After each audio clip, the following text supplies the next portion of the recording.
नमस्कार साथियों, हिंदी स्टेनो बढ़ोत वाले चैनल में आपका हार्दिक स्वागत है। आज की डिक्टेशन रामधारी गुप्ता खंड 1 से प्रतिलेखन संख्या 13 व 14 से 100 वर्ड पर मिनट की स्पीड से होगी। तो आइए शुरू करते हैं। डिक्टेशन शुरू होगी 5 सेकंड बाद।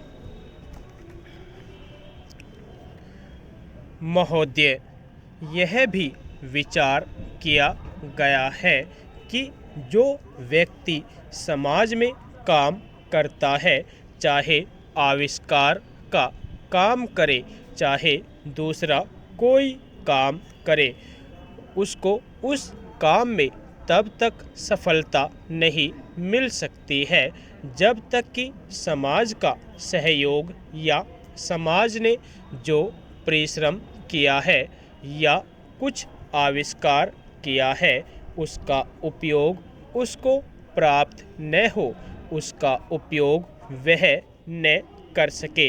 इसलिए जब भी कोई व्यक्ति किसी वस्तु का आविष्कार करता है तो आविष्कार करने में न केवल उसका अपना परिश्रम रहता है, लेकिन साथ ही साथ समाज ने जो काम किया होता है, चाहे विज्ञान के क्षेत्र में या प्रौद्योगिकी के क्षेत्र में या किसी अन्य क्षेत्र में, उस सब से भी वह लाभान्वित होता है।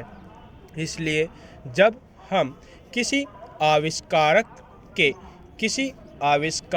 के अधिकार की रक्षा करना चाहते हैं तो उसके साथ साथ यह भी विचार हमारे दिमाग में आता है, जिस व्यक्ति ने समाज की सहायता से आविष्कार किया है उस समाज को भी उसका फल अधिक से अधिक मिलना चाहिए।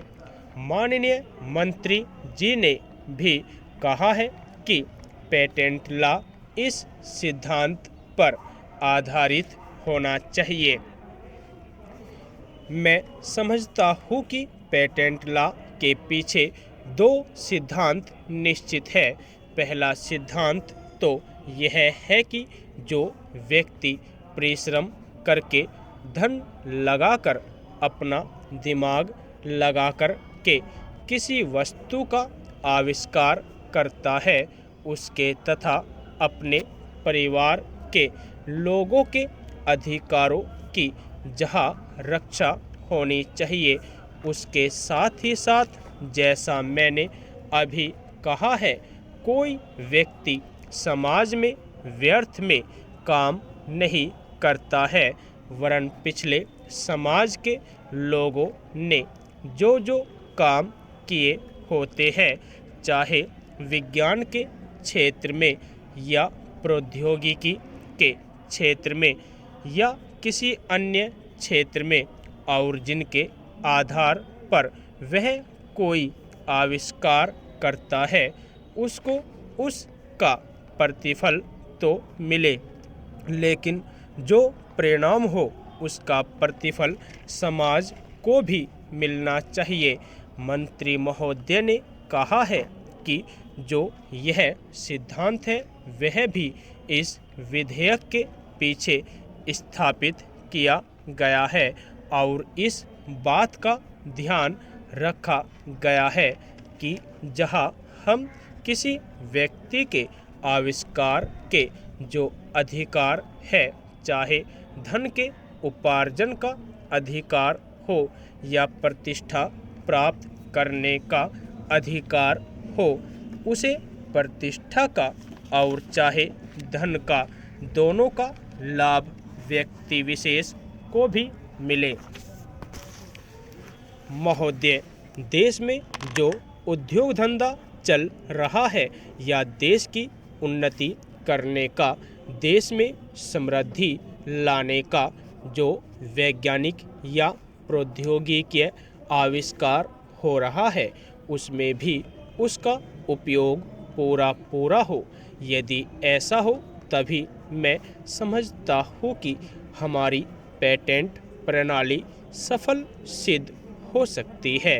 यह प्रश्न उठ सकता है कि किस सीमा तक व्यक्ति के अधिकार की रक्षा की जाए और किस सीमा तक उसके अधिकार का हनन किया जाए, ताकि समाज का अधिक से अधिक लाभ हो, समाज उसका अधिक से अधिक उपयोग कर सके।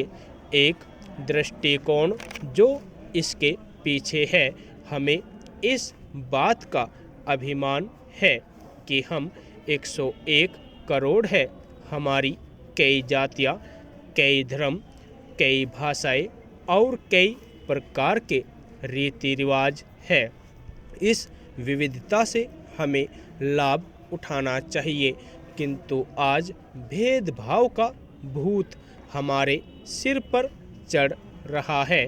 भारत को स्वतंत्रता मिली है, इसका अर्थ यह होना चाहिए कि गरीबों की सेवा के लिए आज तक हमें जो सुविधाएं उपलब्ध नहीं थी वे मिली है।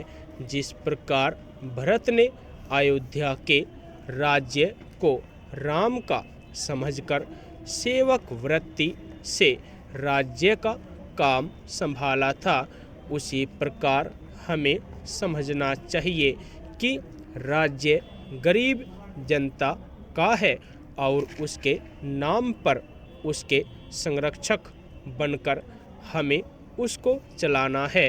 अब गरीब को ऐसा अनुभव होना चाहिए कि हर एक उसकी सेवा में लग रहा है। सूर्य के उदय होने पर धनी गरीब सबके घरों में प्रकाश पहुंचता है। ठीक उसी प्रकार स्वराज्य का लाभ सबको एक समान मिलना चाहिए। इसका सुख धनी निर्धन सबको बराबर मिलना चाहिए। जनता को हमने वचन दिया था कि स्वराज्य मिलने पर हम आपके दुख दूर करेंगे। अब वह समय आ गया है जबकि हमें अपने उस दिए हुए वचन को सार्थक करना है। इतने बड़े देश में विचार भेद होना स्वाभाविक है। देखना यह है कि हम लोगों के विचारों में कुछ समान अंश भी है या नहीं। यदि है तो समान कार्यक्रम बनाइए। इस प्रकार कार्य करने से हमारे भेदभाव कम होते होते एक दिन मिट जाएंगे और अच्छी बातों का अपने आप उदय होने लगेगा। अगर उसी प्रकार भेद स्थापित करने का प्रयत्न किया गया तो लोग सत्ता के पीछे पड़ जाएंगे और स्वराज्य प्राप्त होने का आनंद हम लोगों को नहीं मिल सकेगा। यदि आपको डिक्टेशन अच्छी लगी हो तो हमारे चैनल को सब्सक्राइब करें तथा वीडियो को लाइक व शेयर भी करें। धन्यवाद।